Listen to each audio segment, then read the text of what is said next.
Why can't most people stick to a meal plan? It's not because they're lazy. It's not because they're unmotivated. It's because meal plans just flat out don't work. Today, we're going to uncover why, and I'm going to show you how focusing on habits, on the right processes, and really your identity can help you unlock your full potential on and off the field.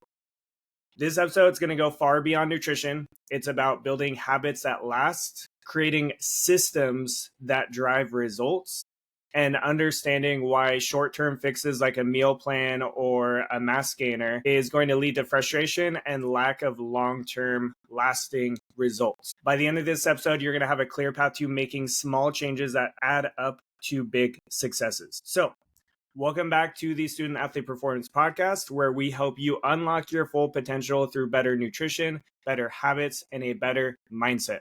So, let's get into it. Why do meal plans fail? I got 3 points for you guys. Number 1, they are rigid and they lack personalization.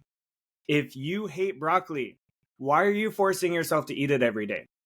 If you don't like making eggs and toast and all these different fruits and bacon, all these different things every single morning, then why are you forcing yourself to do that every single day? If you don't have time to cook for an hour after school or for dinner, why are you trying to follow this MyFitnessPal meal plan or this meal plan built by your trainer? Real lasting results come through habit changes. It's not just having a goal. It's not just having some sort of outcome that you're trying to chase. So you're given this meal plan to help you gain weight or to help you lean out. That goal you have is not enough to help you keep going if you hate the food that you're eating. That goal is not going to be enough if you don't have the time to meal prep whatever that is that your trainer or your MyFitnessPal gave you. You know, this was a quote from a book that I'm reading called Atomic Habits, is you don't rise to the level of your goals, you fall to the level of your systems. So if you don't have good systems in place, you're not eating 5-6 times a day, you're not eating a balance of protein, carbs, and fats throughout the day, you're not eating a balance of color and hydrating well throughout the day, you don't have these solid foundations, then you trying to follow some strict diet or to follow some elaborate meal plan is not going to work either. Real lasting results come through habit changes. It comes through changing your routines. By changing a couple things at a time, that over time produces much more successful long-term results. So, point number 2 on this is too much change at once leads to burnout and quitting early. If you are used to eating fast food 3 times a day, if you're used to not eating breakfast, eating school lunch, and then eating whatever your parents gave you, and you go from that to prepping your own breakfast, prepping your own lunch, and maybe even prepping your own dinner all at once, and you're training 5 to 6 days a week, and you're in the middle of a season, and you have school homework, you have all these things at once. How do you expect to get lasting results? How do you expect to not quit when you have all these different things going on all at once? The key with behavior change, when we think about this, is think about brushing your teeth. At one point, brushing your teeth was not a habit. It was something you had to be constantly reminded of. Your parents had to constantly remind you, brush your teeth, floss. Over time, you got used to it. You didn't have to think about it that much. This is how real behavior change can happen. This is how real long-term results happen. It's not just flipping all the switches all at once. It's about choosing 1 or 2 specific switches to start building on, to start working on. It's about rewiring some of that system, that foundation. Focus on getting small wins and stacking them. Think about building a mountain. Think about getting 1% better every single day, which adds up to massive progress over time. Rather than if you try to change a million things at once, you do all those things, you start seeing results, and then you get fatigued and then you quit. Or you get injured and then you fall backwards. Versus if you change those habits, no matter what happens, if you get injured, you already have those habits. You already know to be still hydrating. You already know to still be eating protein at every meal. You already have those foundational things so that you don't have to follow some strict meal plan or have to make severe adjustments. You can just start making small changes because you already have a solid foundation in place. Think about it. Would you go run a marathon if all you've ever run is a 5K and just did no training. You just are like, all right, I've done a 5K before. Yeah, I can do a marathon now. I'm going to run 26 miles. Like, I'm just going to go from 3 miles to 26 miles with very little training. It's like, no, your body's going to stress out. Your brain's going to stress out. Body's probably going to get injured. Same thing with nutrition. If you try to change a million things at once, you're going to want to quit, especially when you're already trying to change how you train. You're already trying to change how you think. You're already trying to keep up with homework and all these other things, social life. Like, let's focus on a few key things. Let's focus on the big things, the big needle movers first, the things that are going to make you accelerate that progress first, make those big jumps, and then we go from there. When I work with my clients, I'm not trying to make them change a million things at once, but I'm also making sure that they're making changes in those first 2 weeks that they're going to see results, that they're going to start saying, wow, I have more energy. Wow, I'm starting to lift heavier. Because if you start seeing that even as early as 2 weeks, it's going to get a lot easier to keep doing those things. Versus if you try to change a whole meal plan, you get stressed out, you might see some progress, but then ultimately you want to quit a lot quicker. The third piece that we need to highlight here is meal plans do not adapt to seasons or individual needs. So in-season nutrition is going to be different than off-season nutrition. Tournament weekends are not going to be the same as a typical week, an average week.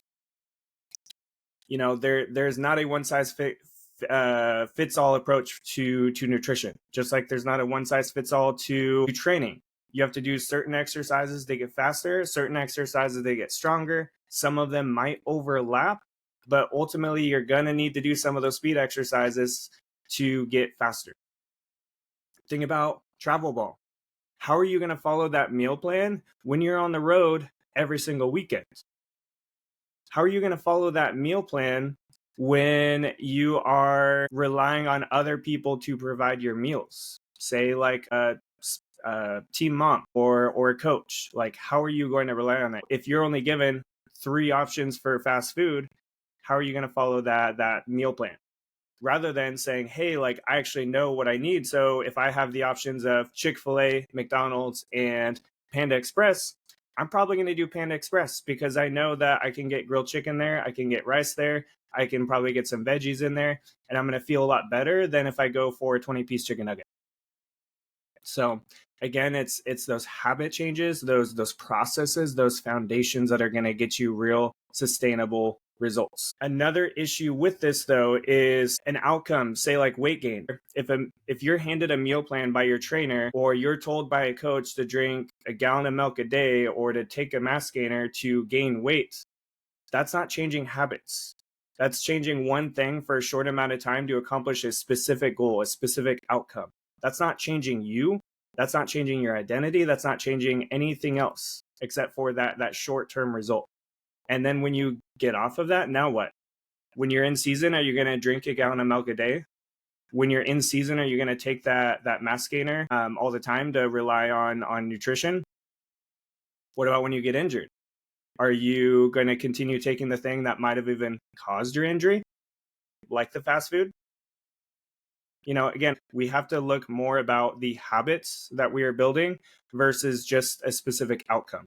If we want to see long-term results, if we want to play our sport as long as possible, if we want to be successful as long as possible, regardless of sport.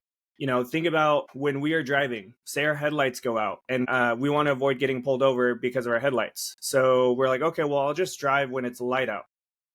And then daylight savings happens and you're used to driving home at 4:30 at night and it's usually bright, and then daylight savings hits and now it's dark at 4:30. Now what you going to do? You know, again, it's a temporary fix to a long-term problem. The real key here, when we talk about actually making powerful change, when we talk about getting long-term results, we've got to talk about the habits. We've got to talk about identity. So number one, we got to talk about identity. And when we talk about identity, it's how do you talk about yourself? Do you talk about yourself like, I'm a future D1 athlete? Do you talk to yourself like, I'm a future college athlete? Or are you saying, yeah, I would love to go D1, or yeah, I'd love to play in college. You know, I'd love to play pro. Like, there's a very different message going across when you're saying, I'm going to be a future pro athlete versus, yeah, I'd like to go pro. That would be cool. Like the habits, the actions are going to be very different. Just like when we talk about a smoker, say a smoker is trying to quit. If they say, I am not a smoker, that is identity shift. That is saying, I am not a smoker, even though I've been smoking. I am not a smoker, and this is who I'm becoming. This is what I want to become. Versus, yeah, I want to quit smoking. Like, I just want to quit smoking, and then, oh hey, somebody offers me a cigarette. Yeah, I'm gonna smoke. It's a much deeper level of behavior change. It's a much deeper level of who we are versus the specific outcome that we want. So if you want to be a D1 athlete, why are you not gaining weight in the way that will maximize your strength, speed, power, and endurance? Why are you taking a shortcut like mass gainer, like the gallon of milk a day, like following some strict meal plan that could ultimately actually hurt your performance long term? So mass gainers, for example, if you're taking a mass gainer, you may gain weight too fast. If you gain weight too fast, you're going to put on body fat. You're going to lose speed. You're not going to build the strength that you want. Versus if you learn how to fuel throughout your day, get a good pre-workout, get a good post-workout, getting breakfast in, getting those balanced meals throughout the day, you're going to have more energy. You're going to build lean muscle mass, which means you're going to be able to maintain and gain speed. You're going to be able to gain strength. You're going to be able to gain power. You're going to be more energized. You're going to feel a lot better. And you're going to be much less likely to have injuries if you're doing it the right way versus if you're just going for fast food or some other form of dirty bulking. So it's giving you more work in the long run if you go and do that mass gainer. It's giving you more work in the long run if you're just trying to follow some meal plan or some temporary thing for a long-term result. If you want real long-term results, focus on the things that are going to get you the longer-term results, not just this temporary thing that's going to help you for the next 90 days. The other key piece here is goals versus processes. Every single high school team, hopefully, has the same goal. They want to win a state championship. Whether they become a winner or a loser, they still had the same goal. So I just watched Sumner versus Camas at Washington State for a state championship. Sumner and Camas both wanted to win, but ultimately one team came out on top. And that difference is that commitment to the processes. It's the commitment to those habits that we develop. So you may have a goal right now to gain 10 to 15 pounds of muscle. If you follow some diet plan or take the mass gainer or any of these other shortcuts, that's not really changing your processes. It's not changing your habits. So say you get appendicitis, say you have some severe injury or some other thing that derails you and you can't gain lean muscle because you're injured, because your insides got all jacked up from something. It's going to be very difficult to start back up again because you don't really know, you don't really have a solid foundation. You don't know where to start. You may again just go for that shortcut. You may just go for the mass gainer and ultimately could just put you back into a failed solution. The other thing is consistency. The key to winning, the key to success is consistency in your habits and your routines. So be consistent with these things versus just kind of, being like, oh, let me do mass gainer. Let me do this little quick shortcut. Those types of shortcuts, it's like slapping duct tape on a leaky pipe. Eventually, the pressure of that water is going to force that pipe open. It might hold for a while if you put enough duct tape around it, but eventually it's going to collapse. Eventually it's going to break. The last piece I really want to emphasize on this is your sport, football, baseball, whatever, soccer, it's a game of inches. I just had a former soccer goalkeeper on the podcast, and he talked about how, one miss as a goalkeeper, one single miss could totally cause a lost game. It could be 0-1 because their team didn't score. They lost. Sumner versus Camas that I was just referencing, that was a game of inches. It was 27-24 at the end of the game. Very close game. And that last field goal came in the last seconds of the game. But here's what Sumner did that helped separate them. Sumner and Camas have tough defenses. They have tough running backs. They have smart quarterbacks. They have athletic receivers. Some of the key differences that made that last drive for Sumner a win was they practiced fake punts regularly. So they had to have a fake punt in order to win that game, and it happened. They were able to fake the punt and get the first down that they needed. They also had to develop a reliable kicker and really over years develop that kicker who now can kick 54-yard field goals, who can kick and game-winning field goals both at the beginning of the season and at the end of the season. And even Coach Ross talked about little things that he does, like don't freaking talk to the kicker when he's getting ready to kick. Like simple things, simple habits, simple mind things that can completely shift the outcome of a game. So when you think about your nutrition, every meal, every snack is an opportunity to get a little bit better. It's not about being perfect, it's about being consistent. So consistently eating breakfast, consistently eating pre and post workout, consistently eating a balance of macros, getting the color in, etc.